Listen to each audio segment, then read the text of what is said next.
So, you've either downloaded the Dungeon Master app or you're thinking about it and you found this video and you wanted to see what it's all about before you download it and install it on your phone.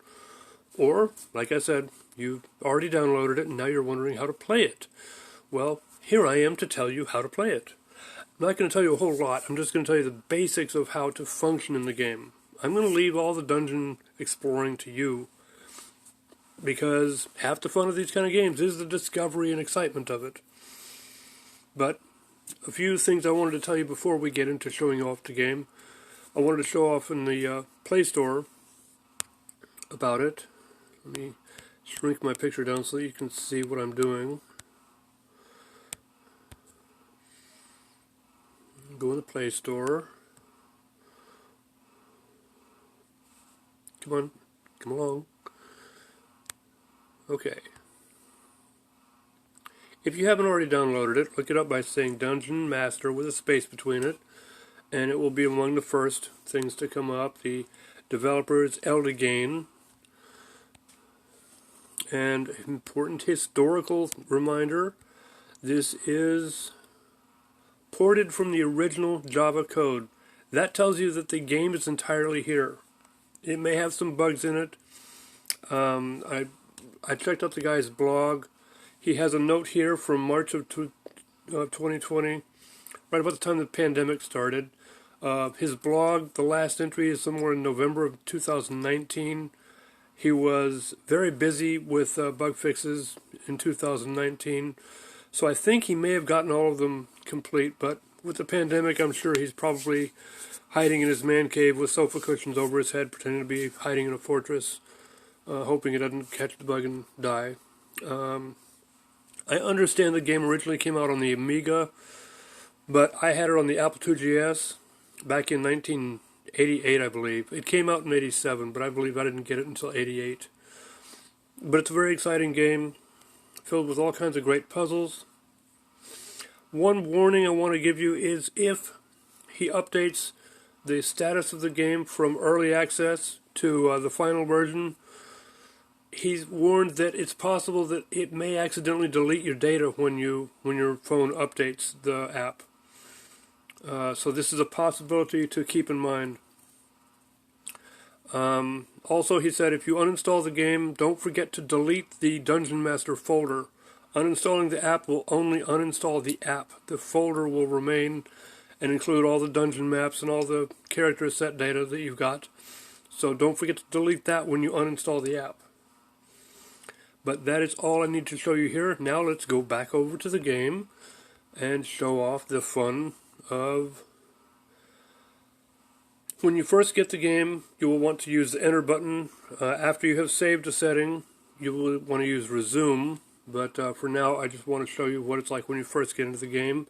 There are two dungeons here. There's a DM original and another one called CSB.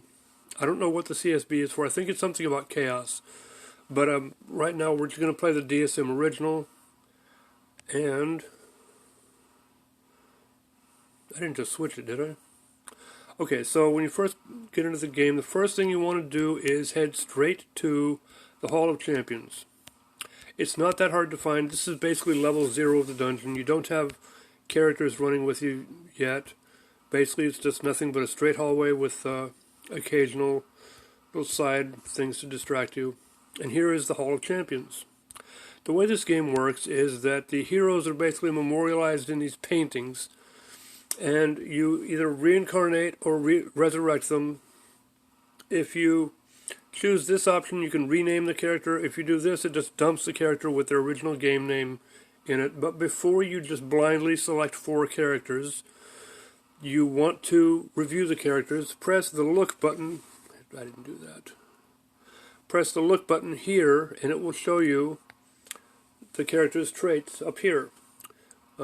Class, rank, and characteristics. This is an apprentice fighter and a novice priest.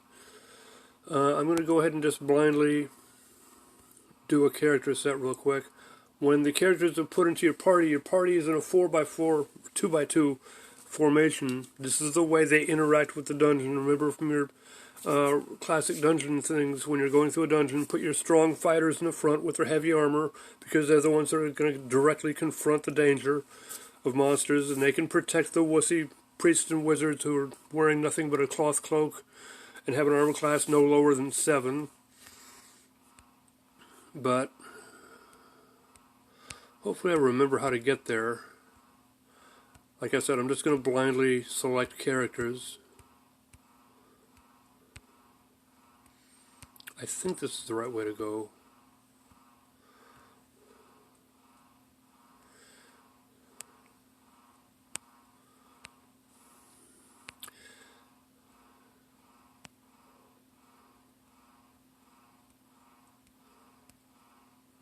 I'm strafing, by the way. I don't know if, for those of you who are not familiar with dungeon games, the strafing buttons simply turn sideways and step sideways. Yes, this is the right way. Okay, I'm going to go ahead and resurrect him. He's a good journeyman level fighter. To make sure that your party is lined up correctly, you want to put the better armed characters in the front. Note the color of their armor here. That corresponds to the colored dot on the top of the person's name. So I want the blue guy in the front because he's a journeyman fighter. And I want Ayato, the green, in the front because he's a martial arts fighter.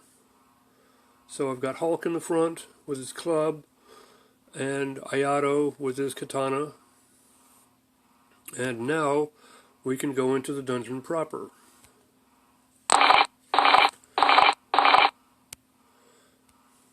Yes, there will be food in the dungeon and water, but you have to be careful.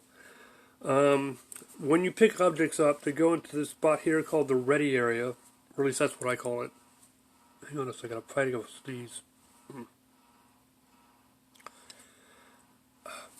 Okay. They go into a ready area. You can put them directly into somebody's hands, or you can put them into somebody's backpack. I'll show you the spells and stuff in a minute, but first I wanted to show you. You will find food. A secret that you probably will discover later: when you kill screamers, they are edible. So when you kill them, pick up the pieces and feed them to your characters. It's a free and easy source of food. You don't have to worry about whether or not they would prefer to eat bread or apples or cheese. It's the screamer carcasses feed you just as well as anything else. Remember, these are not real characters. These are just virtual characters in an online game. Actually, it's not all terribly online, so you can play this game offline. But another thing I wanted to show off real quickly was how to generate magical light and consequently how to cast spells. You will want to cast your spell by tapping the characters here, and they will go into here. And then when you want to cast the spell, just tap the part with the word that you typed. And Ayato cannot cast that. So we're going to try and get Bobby to cast it. And I'll show you this thing in front of you in a moment too. Hawk can't cast it. Sonya doesn't even have the magic ability to do it. Oh, well, Hawk needs to rest. Okay, so to review your characters, tap on the stripes of their meters, not anywhere else in the banner, because it'll take his katana if you tap on the katana or his hand. Tap on the stripes of his meters. That'll go into reviewing the character. And to sleep, hit the Z's, and note their mana goes up rapidly. Now to go back in to review. To look at items when you've picked them up, you hit the look button just like when we were in the Hall of Champions. To review the spell listing, this is where the spells are here. Let me show you the spells here. These are the spells here. There's wizard spells, priest spells, and the Java original spells. I did find the online version of the user's manual in a PDF format. I'm going to put the link for it in the description below. But let me go ahead and just go show you. Was there anything else I needed to show you here? Oh yeah, this game was the first game in the market to use the paper doll interaction or interface for equipping and arming your characters, where literally you take clothes off of them and you put them on, you put weapons directly into the place where their hands are, that kind of thing. This was the first game ever to use this interface. So that's what's notable about it.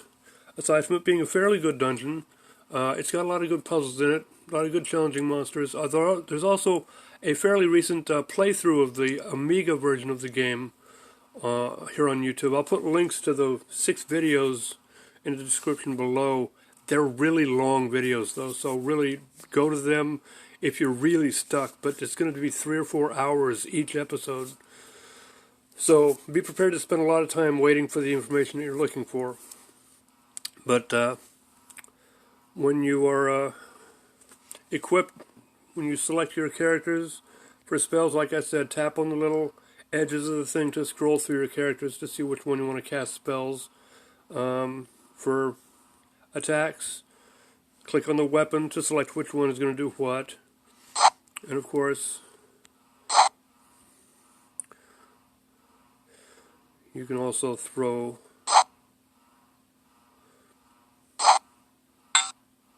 and it lands on the wall. Okay, so I wanted to show you this before I go off the game. When you pick up scrolls,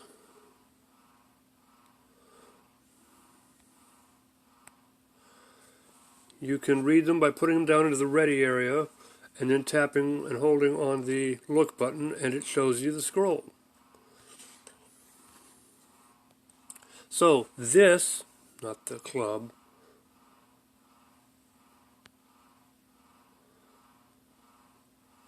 this place here is a good place to resurrect your dead characters. When you get killed in a dungeon, pick up their bones and their armor and stuff, bring the bones up here and put them in this thing, and it will resurrect them from the dead. So this is a good thing to remember. Since we don't have enough magic to cast a spell,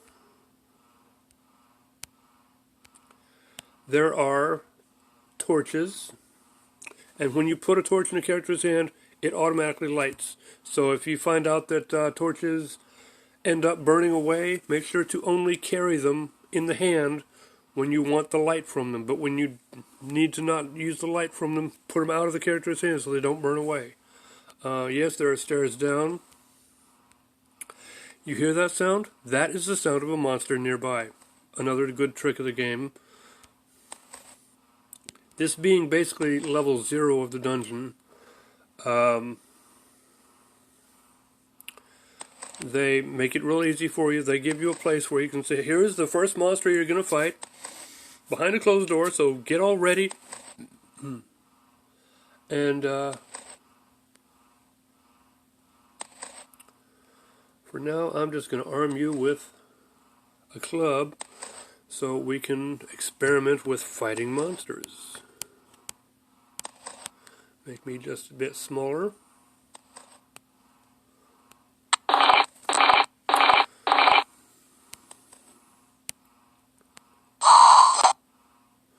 Wow, he's good.